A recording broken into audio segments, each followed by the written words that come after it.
Um, dois, três. Amigos e amigas do canal Política Nacional no YouTube, eu sou o Gustavo, administrador do canal, e hoje estamos recebendo aqui para nossa primeira entrevista no canal o ex-senador, o ex-prefeito de Curitiba, ex-governador do Paraná, Roberto Requião. Governador, muito obrigado pela sua presença. Eu aqui agradeço a oportunidade de bater esse papo com vocês. É disso que a gente precisa. Utilizar todos os meios de comunicação, que são poucos, que estão controlados pelas plataformas, para poder dizer alguma coisa e tentar esclarecer o Brasil sobre o que realmente acontece no país. Obrigado. Estamos recebendo aqui também, para ajudar a gente na entrevista, o Davi Siqueira, que é administrador do canal Brasil Político. Obrigado, Davi. Eu que agradeço também pela oportunidade de receber o convite. É uma honra para mim estar aqui e é isso. Tá certo. Essa aqui é a primeira de muitas entrevistas que estamos agendando no canal e escolhemos o governador Requião para a gente debater um pouco. Governador, eu quero começar falando aqui de um assunto o qual o senhor muito combateu na campanha de 22, que é a privatização. O senhor tem sido um crítico grande das privatizações, especialmente na questão de energia e saneamento. O governo do estado privatizou a Copel e a Sanepar. Que exemplos de políticas podem fortalecer o papel dessas empresas públicas, governador? Olha, eu não sou contra a iniciativa privada. Eu sou contra a privatização de empresas estratégicas da economia brasileira. Eletricidade. Até o Franklin Delano Roosevelt, nos Estados Unidos, se horrorizou com a privatização da energia elétrica. E água. Água é um dom da natureza, um dom de Deus, não é uma mercadoria. A eletricidade é fundamental para o desenvolvimento econômico de um país.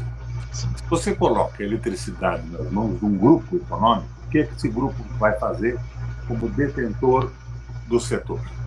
Ele vai diminuir o investimento, porque o que ele quer é lucro. O objetivo dele não é produzir eletricidade a preços baixíssimos para todas as pessoas. O objetivo é ganhar o máximo possível em dinheiro. Um grupo é um fundo de investimento que se apropria dessas estruturas. E, fundamentalmente, fundos de investimento que não são nem nacionais. Então, ele reduz o investimento, aumenta a tarifa e reduz o pagamento e o número de funcionários. Aí entramos numa crise. Então, você me pergunta como é que isso ocorre no mundo. O mundo já passou por essa onda de privatização. Mas hoje, a Alemanha estatizou tudo, até a energia nuclear. A França estatizou tudo. A França, Paris, estatizou o saneamento básico. A Inglaterra estatizou o saneamento básico. Portugal e a Espanha estão estatizando. Por quê? Porque não deu certo. A apropriação privada transforma a empresa num chupa-cabra do conjunto da economia. Ela não existe para viabilizar outras empresas em bom funcionamento. Ela existe para gerar o lucro maior possível no grupo que detém a sua concessão. É isso que está acontecendo no Brasil. E aqui no Paraná, a Copel foi privatizada pelo Estado com a participação do governo federal, que não se opôs à privatização. O BNDES era o segundo maior sócio depois do Estado do Paraná, e oficialmente os seus representantes disseram que eles não se incomodavam porque era um banco e não iam perder capital. Então, tanto fazia que fosse privada ou pública, desde que ela fosse extraordinariamente rentável. E não se importavam com o fato dela prejudicar o desenvolvimento econômico do Estado e dificultar a vida das pessoas. Porque a energia cara diminui a qualidade de vida das famílias. E eu, quando fui governador, eu peguei um modelo de privatização que quase não ocorreu. Que não ocorreu, Davi, porque Osama Bin Laden detonou as torres duplas em Nova York no dia do leilão. E daí o banco americano não conseguiu funcionar. E logo depois eu ganhei a eleição. Eles diziam que a Copel tinha que ser privatizada porque ela tinha um prejuízo de 340 milhões de reais por ano. Ridículo. não é nada, mas não havia esse futuro. Eu assumi o governo, tirei a pilantragem da direção da empresa, coloquei gente séria. E no primeiro ano do meu governo, o lucro dela, que era 340 de prejuízo, passou a 1 bilhão e 400 positivo. E depois subiu para 2, 3, 4, 5. Então é uma malandragem total vender uma empresa. E a empresa de água do Paraná, que é a Sanepar, pode ser considerada a melhor empresa do Brasil. Nós dávamos consultoria para o Banco Mundial para as suas estrepunias no mundo. Por exemplo, o saneamento de água de Montevidéu foi feito pela nossa empresa. Nós demos a consultoria para garantir a qualidade. E ela está sendo privatizada. Agora, por quem? Pelo PSD do Ratinho? Não. Ela está sendo privatizada pelo governo federal. O BNDES, através de um troço que a Haddad montou lá atrás, que em si não seria um mapa, PPP, Participação Público-Privada, PPPI.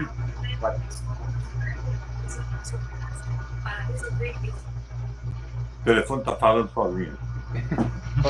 Acontece. A Sanepar está sendo privatizada pelo BNDES. O tal do PPI. PPI foi criado por quem? Foi criado pelo Haddad, mandado para o Congresso Nacional pelo Paulo Bernardo e aprovado. Agora, é claro que a participação público-privada em algum setor, por exemplo, em que o nosso país esteja precário em termos tecnológicos, então nós colocamos o Estado junto com uma empresa para dar a partida num processo que o nosso país e a nossa economia não conhecia, não é má. Mas para privatizar concessionárias públicas monopolistas é uma canalice absoluta, é uma negociata sem limite. Então é por isso que eu me oponho à privatização de empresas estratégicas. Mas é isto que o governo Lula está fazendo no Brasil inteiro. Posso lhe fazer uma pergunta, um instantinho? O senhor foi governador entre 1991 e 1994, certo? Nesse período, o Brasil passou por uma onda neoliberal de privatizações com o governo Collor e também com o governo Itamar, posteriormente também com o governo Fernando Henrique Cardoso. Como que o senhor, quando governador, lidou com essa onda que veio nesse período? Não, eu enfrentei de todas as formas. Eu evitei que isso ocorresse no Paraná. A Sanepar tinha sido privatizada quando eu assumi um consórcio chamado Dominó, com a participação da Andrade Gutierrez, empresas brasileiras e um grupo francês. Tinha comprado ações da Sanepar e veio o domínio total da empresa. Eu assumi o governo quando vi aquilo, chamei o pessoal da Andrade Gutierrez aqui e disse, olha, tirem o cavalinho da chuva, eu não vou contemplar as exigências de vocês. A empresa vai continuar sendo administrada pelo Estado. Eles tinham uma diretoria de investimento financeiro, eu tirei o diretor financeiro. Foi uma coisa, para mim, inesquecível. Por que inesquecível? O Roberto Gutierrez, que é um dos diretores da Andrade Gutierrez, veio me visitar aqui um dia. Ele disse o seguinte, governador, o senhor tem que entender que nós não vamos aceitar isso e tal. Eu disse, para aí, rapaz. Você já me chamou pelo nome que eu tenho hoje. O objetivo que eu ocupo. Sou governador do Paraná. Eu não vou ceder, não vou aceitar essa história de vocês de jeito nenhum. Isso é uma canalice, é uma patifaria, isso é um bando de desaforo. Você sabe que de repente viu o Roberto Gutierrez na minha frente, tem lágrimas, dizendo, governador, eu concordo com o senhor. Mas a minha empresa pediu que me vir aqui e pressionar. Se você concorda, não me incomode mais. Ele me disse, governador, nós não vamos nem entrar em juízo pelo fato de o senhor não ter nomeado o diretor financeiro nosso. Nós vamos aceitar o que o senhor está fazendo. E eu administrei a Sanepar apesar disso. Agora, mais tarde, eu resolvi o problema acionário. Como é que eu resolvi o problema acionário? Eu tinha aqui a Copel, uma empresa de energia maravilhosa, a melhor do Brasil. Eu fiz a Copel comprar a participação acionária do grupo brasileiro, Ionete Exo. Uma briga danada, fizemos uma discussão muito grande, mas num determinado momento nós conseguimos. Eles queriam 5 bilhões e meio de indenização. E queriam um outro grupo que é americano, queria uma usina de gás em Araucária. Eu ganhei as duas paradas.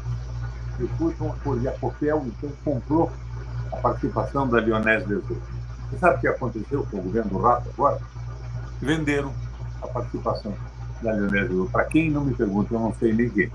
Quem anda comprando aí é aquele Batista, que foi aquele escândalo com o governo do Temer. Ele comprou a indústria da usina de gás, que aí da Sanepar eu não sei quem comprou, mas foi novamente reprivatizada. E sem que a imprensa te dê 1 milímetro de espaço para você dizer o que está acontecendo.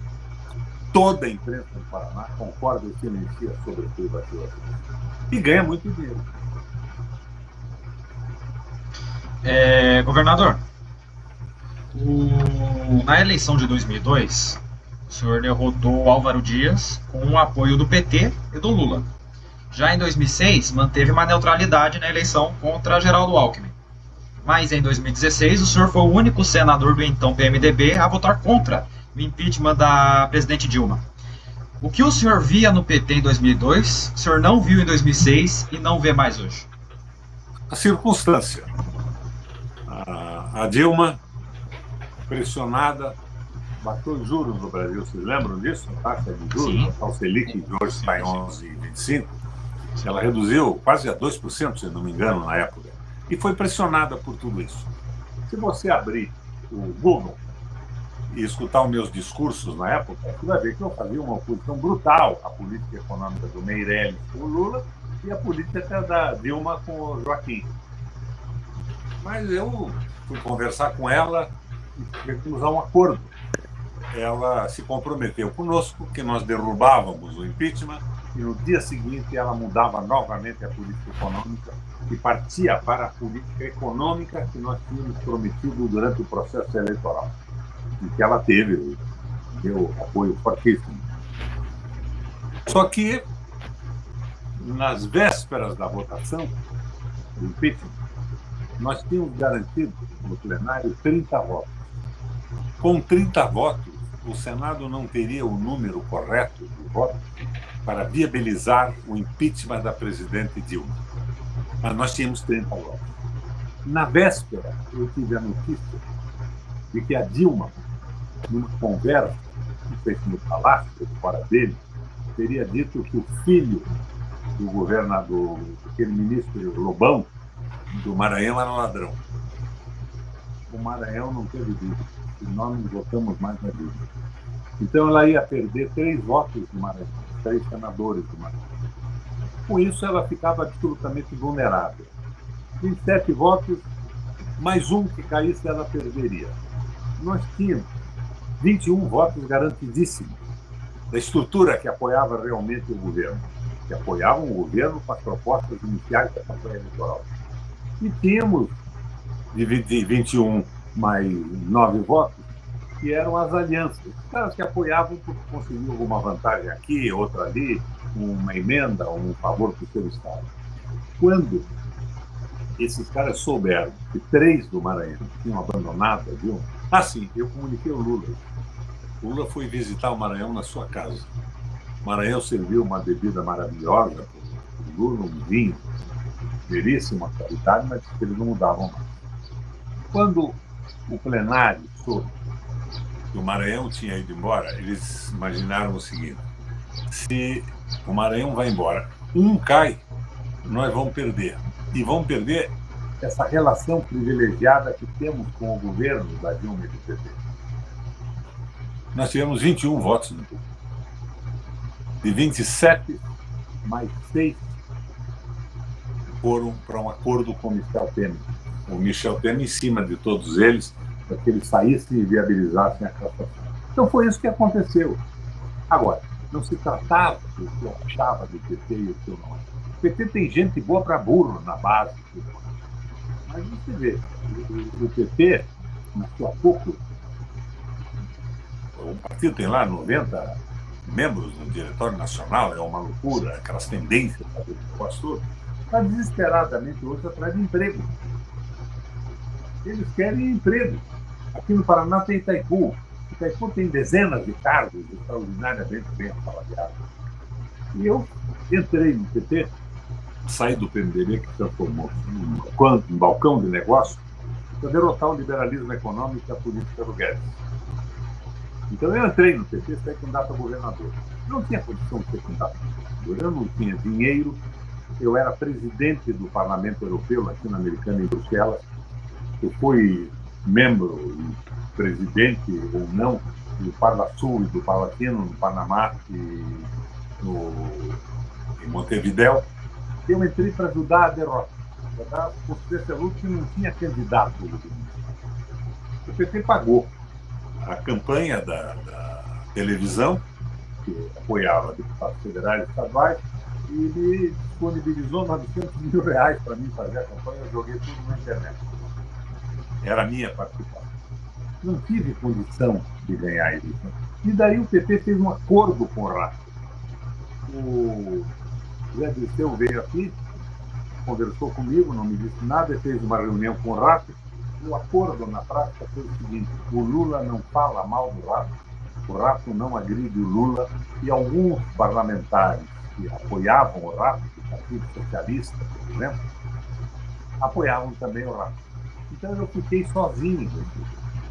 Eu tinha saído do PMDB, fiquei sem partido. Mas ajudei a vitória.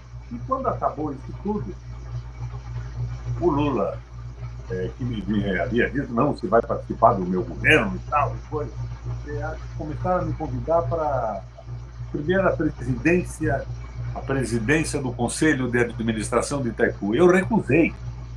É um cargo que não tem influência política e voz nenhuma. Daí me propuseram embaixadas. Escolha uma embaixada na América Latina. Sugeriram até uma embaixada em Londres.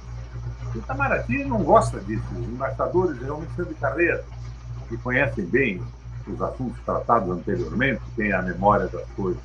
E no fim, veio o emissário aqui e me disse: eu sei que você está com dificuldade financeira. Eu sou pobre, viu? Eu não sou um miserável. Eu estou aposentado hoje com R$ 3.672 por mês pelo INSS. Eu sou o único governador do Brasil que não recebe aquela aposentadoria de ex-governador. Aqui no Paraná, os meus dois vices recebem. O Beto Richa recebe. O Paulo Pimentel recebe. O João Elísio, que foi vice do Richa, do velho Richa, recebe. A mãe do Beto Richa, que era esposa do Zé Richa, recebe. Recusaram pagar para o ex-governador por 3 vezes o Roberto Luquião. Então, eu tenho um esforço dessa gente toda, pela direita e pela esquerda, essa esquerda liberal que domina o governo do PT, de ser afastado da política. Por isso eu disse: não, os meninos querem bater um papo comigo, por que não? Vamos bater um papo. Eu, num determinado momento, eu tinha uma presença na mídia, na internet nacional, fantástica, não tinha nem tempo para atender mais. Acabou. Nunca mais falaram comigo depois que eu me recusei a aceitar cargos honoríficos do PT. O Conselho de Administração da Eletrobras pagava R$200 mil por mês. E quando fizeram essa proposta, no dia seguinte, eu mandei uma carta para a Justiça Eleitoral e me retirei tudo. Estou muito velho para aceitar tudo. Eu não queria nada mais, nada menos do que poder opinar sobre a política. Eu fui governador 3 vezes. Eu fui presidente do Parlamento Europeu Latino-Americano. Atuei da mesma forma no Parlasul, no Mercosul, no Parlatino. Então, eu queria aproveitar a minha experiência para ajudar o Lula a fazer um governo decente. Mas não era essa a intenção. Eles têm na cabeça a política neoliberal. O Lula acredita nisso. Eles não querem o domínio de outros países nas eleições nacionais. O Lula sabe que foi os Estados Unidos que colocou na cadeia, mas eles acham que o modelo de capitalismo liberal é o modelo que eles aprovam. E o governo está sendo uma merda. Algumas vezes, surpresas positivas. Eu tive uma surpresa positiva com o Haddad essa semana. quando ele denunciou as desonerações fiscais, deu o nome das empresas e o valor que cada uma consegue obter com esses favores. Aqui no Paraná é diferente. Você vê, o Haddad quer cortar da política social brasileira 25 bilhões de reais, não é isso? Sim. Para vocês terem, e vai ser das isenções federais. Só aqui no Paraná, o governo do estado do Paraná, do Rato, está no orçamento do estado isso, 18 bilhões de reais de isenções fiscais. Veja se tem cabimento isso. E daí querem cortar, diminuir o salário de policiais do estado, diminuir o estado, privatizar. Daí privatizam a Copel, recebem dinheiro para subornar prefeitos do interior, pensando numa próxima eleição. Vendem a Sanepar, vendem o Porto do Paranaguá, com o apoio claro do governo federal. O BNDES apoia a política de privatização no Paraná e no Brasil. Sim. Conversando sobre o governo do estado, o senhor comentou sobre o governo do Ratinho Júnior, eu lembrei de uma questão muito importante que eu queria comentar com o senhor, que é uma das principais características, ao meu ver, da gestão do Ratinho, é a ampliação das escolas cívico-militares. Foram acho que mais de 100 escolas cívico-militares construídas ou militarizadas. Eu queria saber qual é a opinião do senhor sobre isso. Não, é uma estupidez completa. Eu não vou dizer a você que, de repente, você não tem aí um capitão do Exército ou da Polícia Militar que não possa ser um bom administrador de escola. Mas ele não foi preparado para isso. Pode ter um. Mas essa mudança de botar na direção de escolas policiais, militares e militares não tem sentido. Por que eles não fazem o contrário? Não pegam professoras e não põem no comando dos batalhões? Não tem o menor sentido isso. É despolitização das escolas. Transformar a escola numa escola de disciplina militar desideolizada, transformar o sujeito num fantoche, para não ser educado, mas ser amestrado, incapaz de pensar, de discordar, de propor uma diferença. Então, essa besteira está sendo feita em São Paulo também, pelo ex-secretário do Ratinho Júnior, que foi para lá. E aqui também, com a atual secretária, não sei nem quem. Governador, na eleição desse ano, em 2024, o senhor mesmo disse em entrevista que era um clandestino na eleição pela falta de recurso. Mesmo sabendo que as chances eram limitadas, por que o senhor entrou na disputa? Porque eu não concordei com a aliança feita pelo PT, com a direita. O Luciano Duce não é mau sujeito, mas ele é um direitista absoluto. Ele votou a favor do impeachment da Dilma. Ele votou a favor da privatização das praias. A posição dele é essa. Eu não concordei. Eu não tinha partido. Eu saí do PT. Então eu não podia ser candidato. Agora, de repente, o pessoal do partido chamado se mobiliza. Não, nós vamos te filiar e você pode concorrer. Para mim não votar nulo, eu concorro. Mas eu não tinha dinheiro, eu não fui candidato. Eu fiz só um protesto para complementar minha biografia, pessoal. Eu não aceitava isso e não queria protestar com o voto nulo. Eu gastei 80 mil reais. Eles gastaram 18 milhões cada um. Então eu não fui candidato, eu não tive televisão, esse partido não tinha televisão, não tinha rádio e não tinha dinheiro. Eu não fiz nada, mas registraram minha candidatura, tudo bem. Me filiaram ao partido, no dia seguinte da eleição me despedi. Não sou hoje de partido algum. Só querendo complementar sobre a questão da eleição, e é verdade, eu olho, na época, a Justiça Eleitoral, no primeiro turno, o Eduardo Pimentel teve 14 milhões de reais para gastar. No segundo foram 5. Oficialmente, né? Oficialmente. 20 milhões de reais. Eu, toda hora, tinha coisa na minha caixinha de correio da campanha do Eduardo. Panfletos da campanha do Eduardo. Todos os carros na rua com papeizinhos da campanha do Eduardo. E eu não vi nada do senhor sendo espalhado. Eu não vi nenhum adesivo. Não, você não viu nada. Que tinha. Exatamente. Exatamente. Agora, veja bem, o Eduardo é um rapaz educado. É um sujeito gentil, mas é um direitista. Está aí estão privatizando a saúde da prefeitura, privatizando tudo.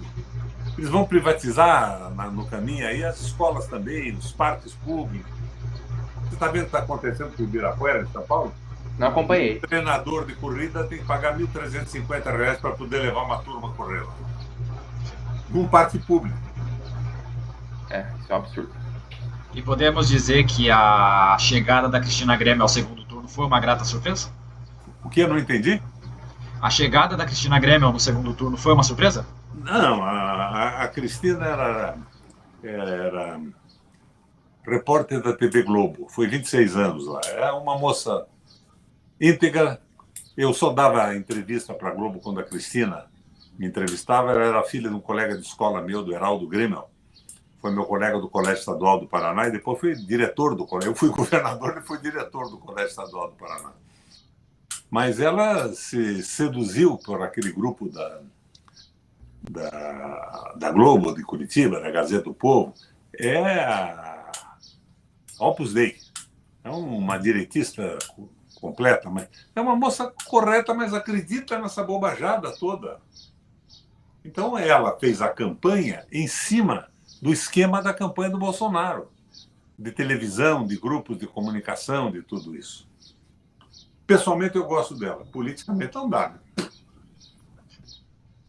Sim. Pode falar, Davi.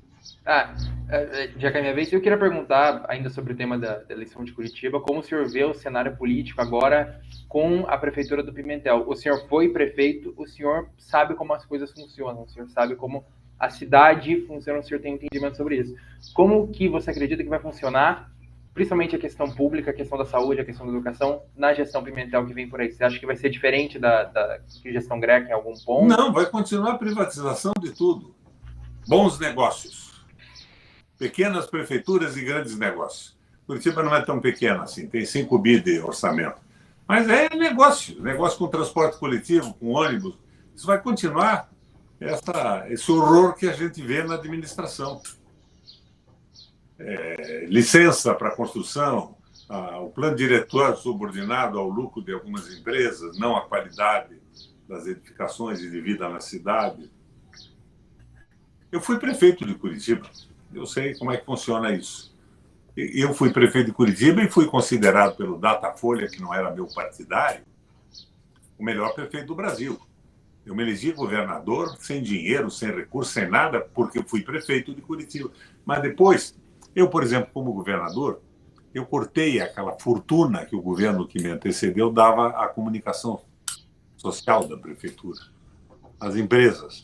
E as empresas, Globo, as televisões, ficaram todas inimigas minhas. Eu simplesmente não tenho espaço. Depois que eu saí do governo do Estado, nunca mais eu fui referido numa rede de televisão. É só agressão. Porque é um jogo, é o jogo do rato. O rato tem aí mais de 40 estações de rádio dele, e associadas a eles. Eles estão montando um esquemão. Agora, quem é o ratinho?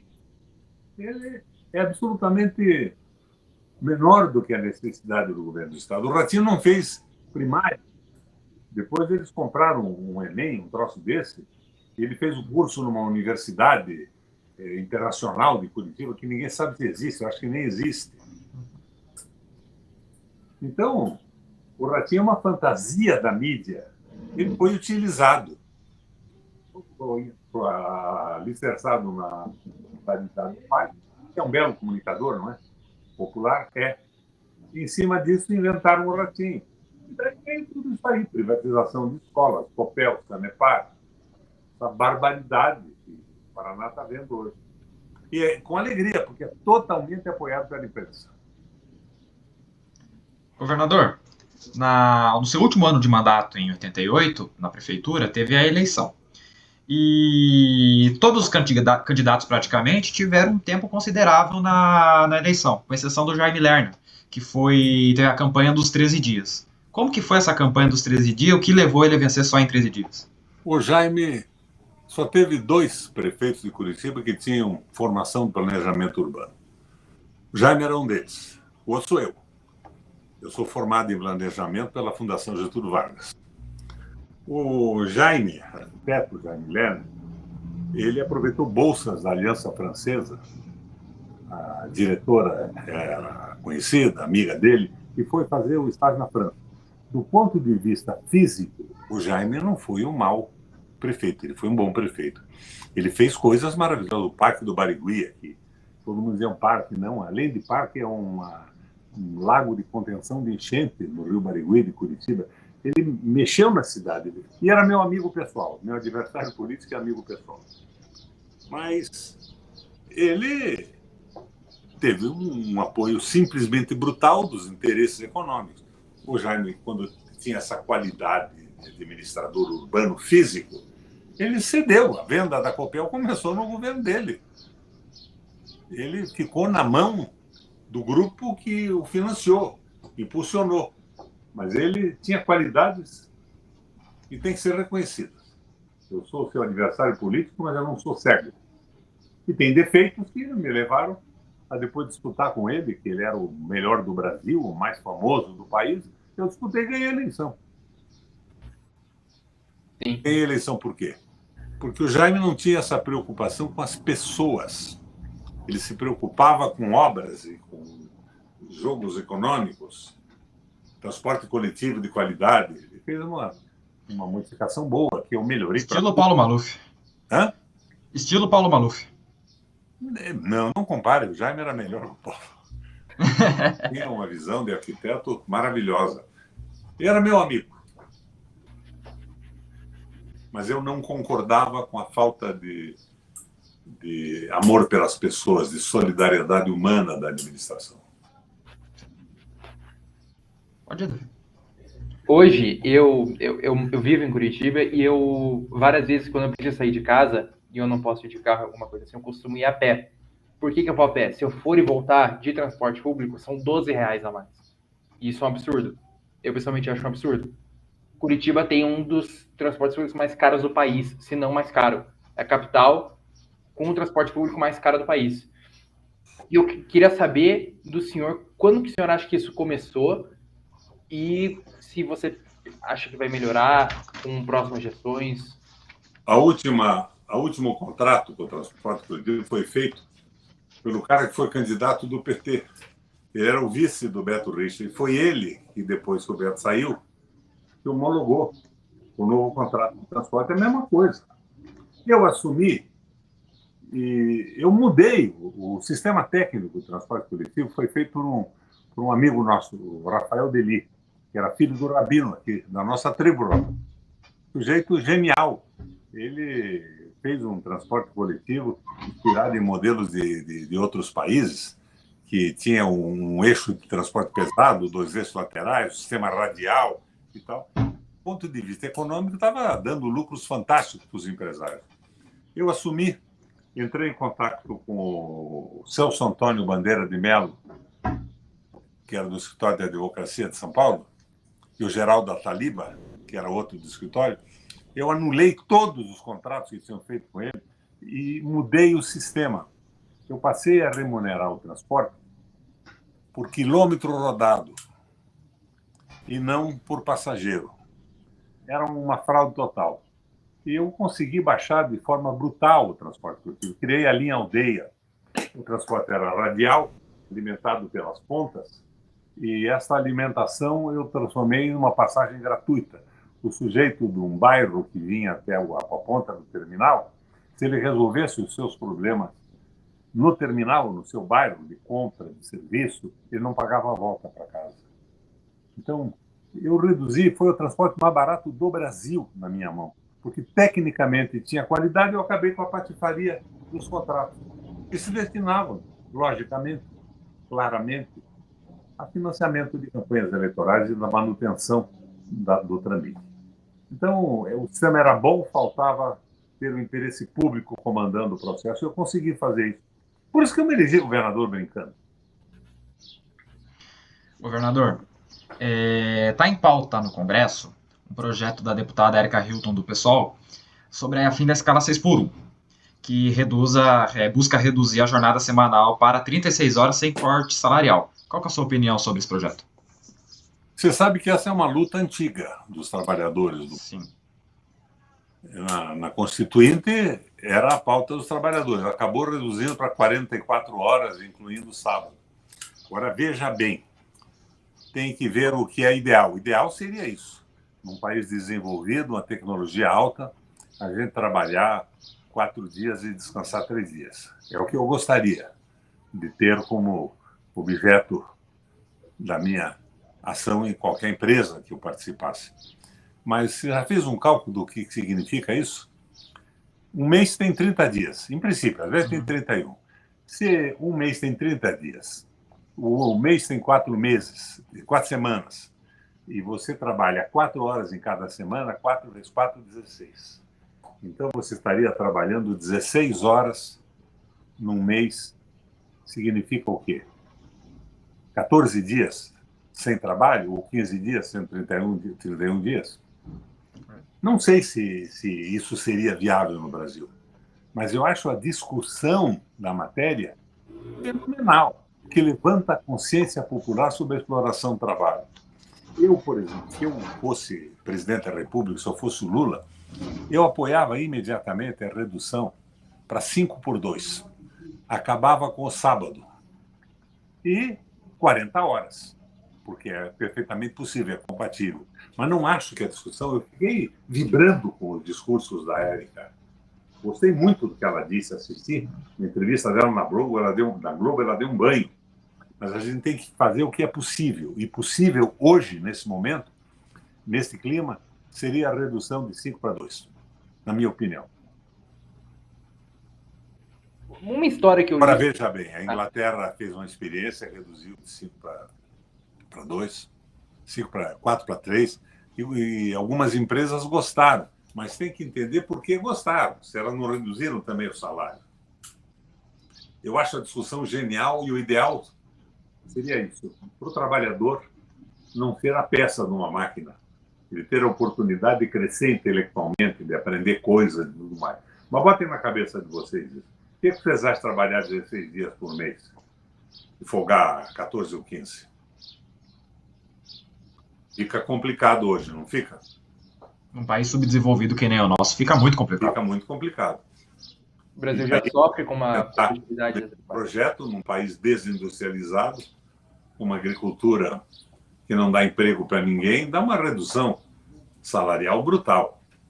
Não acho ruim a discussão, mas acho que a oportunidade seria 40 horas e 5/2. Uma história que eu li sobre o senhor, quando me preparava para essa entrevista, é que o senhor já foi pré-candidato a presidente em 2010, não é mesmo? Eu fui pré-candidato e fui para uma convenção do partido. Mas daí teve uma parte do partido que não concordava muito com as minhas posições políticas e econômicas. Eu ganharia facilmente a convenção. Mas daí, por exemplo, Jader Barbalho pegou todos os delegados do seu estado e de alguns outros estados que ele tinha influência e retirou da convenção, para não ter quórum. Eu ganharia a convenção facilmente, mas sem o número legal para homologação não ia valer nada. Daí o pai de Andrade não abriu a contagem. Não tem um número de eleitores que viabilizem a convenção. Eu fui ferrado ali. Tanto que hoje o filho do pai de Andrade é ministro do Lula, o filho do Renan Calheiros, é ministro do Lula. E o filho do Renan é quem fez o pedágio no Paraná, dizendo que é o melhor processo do Brasil. E é um crime. É um absurdo total. Ministério Público. Eu fui governador por 40 e poucas vezes, eu recusei o aumento de tarifa. Daí o Ministério Público Estadual era consultado, o federal também, eles davam um parecer favorável e o juiz dava liminar. Foi assim que aconteceu. Agora, hoje, todo mundo sabe que foi o maior trambique da história do país. Todo mundo sabe, o Tribunal de Contas da União sabe, do Estado do Paraná sabe que é um trambique. Mas esse pessoal até hoje não foi punido. Daí inventaram essa licitação na Bolsa de Valores. Vocês imaginam, o cara não tem nada a ver com transporte. É um fundo de investimento que vai para a Bolsa de Valores. Qual é o objetivo do fundo, Gustavo? Ganhar dinheiro, não é dar transporte coletivo barato para ninguém. E é assim que está sendo feito. É uma infâmia total. Mas é o jogo do atual governo, da frente da desesperança, como eu digo hoje.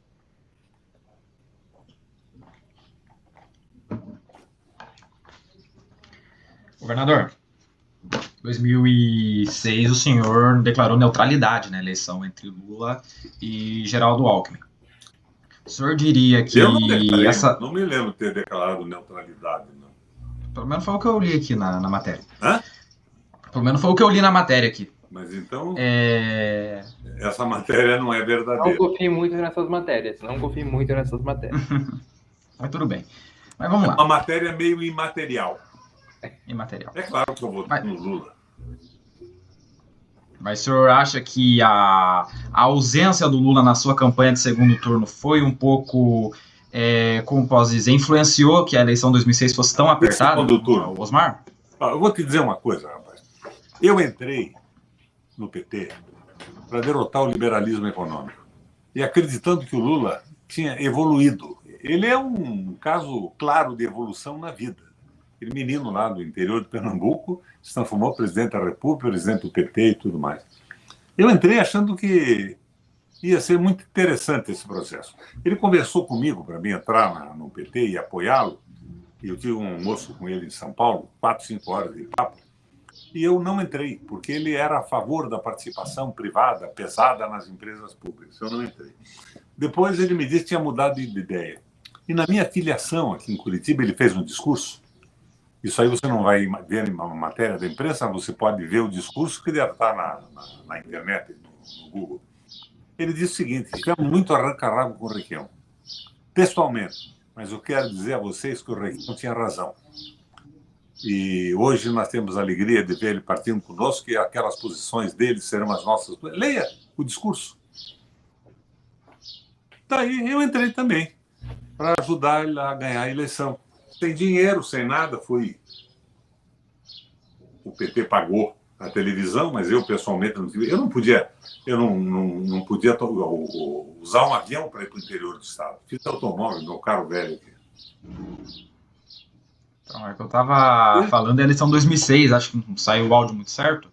2006. Não, na última eleição que eu fui candidato a governador com o Lula, e entre essa com o Alckmin, eu votei no Lula. Sim. Eu não votaria no Alckmin. O PSDB queria me apoiar. O Alckmin ligou para mim. Raquel, vamos juntos. Eu digo, não. Eu aceito o apoio do PSDB, que uma parte dele, que ela chamava o PSDB vermelho, participou do meu governo, me ajudou. Então, eu gostaria de ter o apoio dessa gente. Mas, Alckmin, eu vou apoiar o Lula. Eu não posso apoiar você, eu não concordo com você. Me recusei numa conversa telefônica com o Alckmin. A minha posição sempre foi a mesma. Você pode dizer que eu errei, mas eu fiz sempre o que eu acreditava ser o correto. O senhor foi prefeito de Curitiba num período conturbado. O Brasil estava num processo de redemocratização, metade dos anos 80, veio a Constituinte, e mesmo assim o senhor saiu da prefeitura com bons índices de aprovação. Bons não, foi com o melhor do Brasil. Exatamente. Quais foram os principais desafios daquela gestão? É que eu fiz, o Lerner tinha uma prefeitura, do ponto de vista técnico, razoável, mas não se preocupava com as pessoas. As vilas, o pessoal favelado, o preço do ônibus, o preço da comida. E eu fiz uma administração voltada para a população, solidária, como diz o Papa Francisco, falta amor e solidariedade na política. Eu tentei preencher isso. Isso me valeu uma popularidade incrível. E não tinha reeleição. Daí eu fui candidato ao governo e ganhei facilmente o governo do Estado. O PMDB não queria me dar legenda para ser governador. Eu peitei o PMDB. Os caciques do PMDB queriam outro esquema para disputar o governo. O Requião não. O Requião é muito doido, eles achavam. E foi essa doidice que me levou a disputar no partido, ganhei a convenção e ganhei a eleição.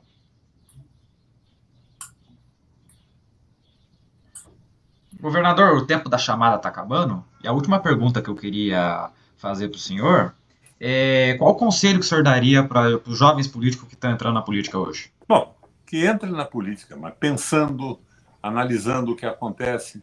Nós estamos numa disputa no mundo. Os grandes grupos de investidores, por exemplo, vocês sabem que a Petrobras não é brasileira mais, a gente grita o petróleo é nosso. 67% das ações da Petrobras foram vendidas pelo Fernando Henrique e pelo Lula e o Gabriel, uma boa parte na Bolsa de Nova York. Depois modificaram o estatuto. O Lula me dizia lá atrás, não, mas as ações ordinárias nos dão um comando da empresa. Davam. A modificação estatutária faz com que os acionistas preferenciais tenham o domínio da empresa.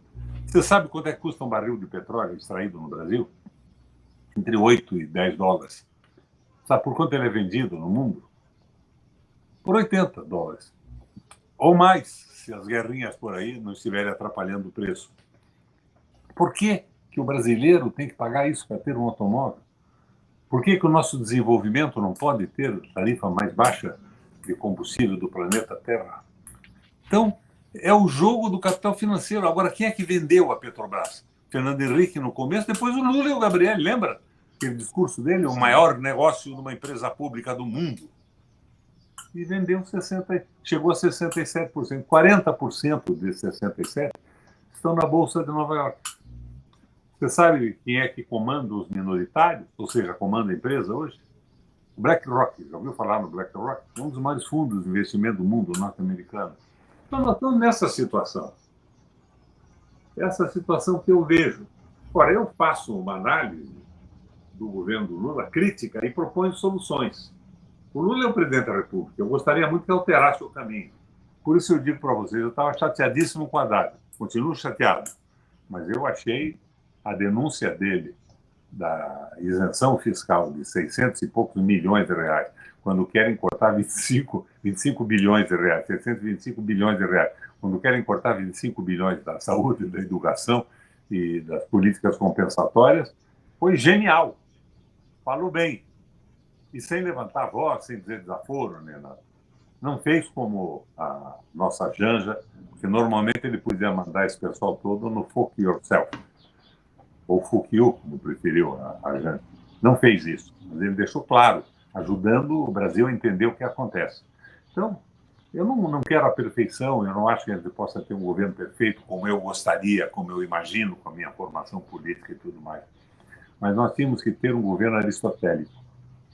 Atos que mudem a realidade e não ponham em risco a sustentabilidade do governo. Os atos realmente devidos, sem a covardia da aliança com o capital, mas sem o exagero que levasse a uma rejeição por parte da população que tem diversas posições políticas, ideológicas e religiosas. Mas isso não está acontecendo. Nós temos um governo de direita, fazendo o jogo da direita. E o Lula está aí, faz discursos fantásticos. Eu vibro com os discursos do Lula. A prática do governo dele não tem nada com isso. E a prática é o critério da verdade. Se a prática não é a prática de apoio a um projeto nacional, o Carlos Lessa, que foi presidente do BNDES, foi reitor da Universidade do Rio de Janeiro, ele dizia do Lula o seguinte: o Lula tem sensibilidade popular. Ele sabe o que é passar fome, ele sabe o que é miséria, mas ele não tem nenhuma noção do que seja a visão nacional, de país potência, de país importante no mundo. Então, eu acho que eles estão nessa aí. Eles querem uma certa independência, mas que o capital toque o trabalho da produção de empresas, de investimento e tal, à sua moda. E está faltando sangue. Eu proporia para vocês, para terminar essa conversa nossa, uma transfusão de sangue, 10 centímetros de sangue da nossa presidenta do México, absolutamente incrível pelas posições que tem tomado, e da raça aí do Davi. Mulher simplesmente maravilhosa pelo que está fazendo agora. Então, uma transfusão de sangue, de 10 centímetros no Lula, para ver se ele dá uma melhorada. Mas nós vamos mal. Vamos muito mal. E agora, com essa história dos caras que queriam matar o Lula e tal, e coisa, se existisse exército no Brasil, o exército já tinha tomado conta disso, jogado na justiça militar e condenado esses caras todos. Mas o corporativismo está acima disso. Porque cá entre nós não foi o exército, foram alguns idiotas que projetaram fazer aquilo que fizeram. E queriam, em cima da invasão de Brasília, tudo, criar um caos. Daí o exército ou alguns comandantes iam assumir o restabelecimento da ordem e montar uma comissão para tomar conta do... Idiotas, completamente idiotas. E um desses caras, que é o general Heleno, já ouviram falar do general Heleno? Sim. O pai do general Heleno chama-se Ari. E o Ari era coronel do Exército, veio morar em Curitiba. Eles eram aparentados com a minha mãe. E meu pai cedeu um apartamento que nós tínhamos num prédio velho na frente da nossa casa, na Presidente Machado. Então, o Heleno é uma espécie de irmão meu. Ele foi criado junto conosco, no quintal, brincando, frequentando os meus clubes. E era um cara porreta. De repente, o Heleno é o cara da extrema-direita, que fez barbaridades no Haiti. Para mim, é muito difícil entender isso. Mas não é o Exército Brasileiro isso. Então, por que o Lula não põe esse múcio na rua? Não põe, aproveita a oportunidade, bota um comandante do Exército e o próprio Exército, o Ministério da Defesa, não é o Exército, né? E o próprio Exército não assume a posição de defesa nacional. Porque o que eles queriam? Entregar o resto do Brasil? Salvar o Brasil do comunismo? O comunismo do Lula, que é um social-democrata? Que loucura é essa? Mas é isso, Davi e Gustavo. Falei demais. Está um calor do cão aqui em Curitiba. Eu estou falando da garagem da... Um abraço a vocês. Está um calor mesmo, eu estou suando aqui. Eu gostaria de agradecer demais ao senhor. Eu gostaria de contar uma história.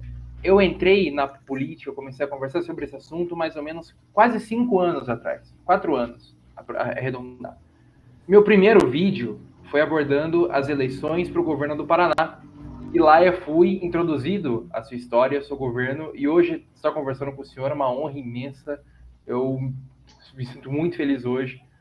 Eu gostaria muito de agradecer ao senhor por ter aceito esse convite do Gustavo e por ter participado dessa conversa. Vocês vão pôr no ar quando isso? Vai sair dia 29. Hã? Vai sair dia 29. Dia 29. Por que tão tarde assim? Para dar tempo de fazer as edições, os recortes certinho. É? Dá tempo de me censurar? Não, imagina. Aqui a gente preza pela liberdade de expressão, aqui a gente é contra toda essa manipulação da mídia. Tá bom, então um abraço a vocês. Muito obrigado. Muito obrigado, governador. Obrigado.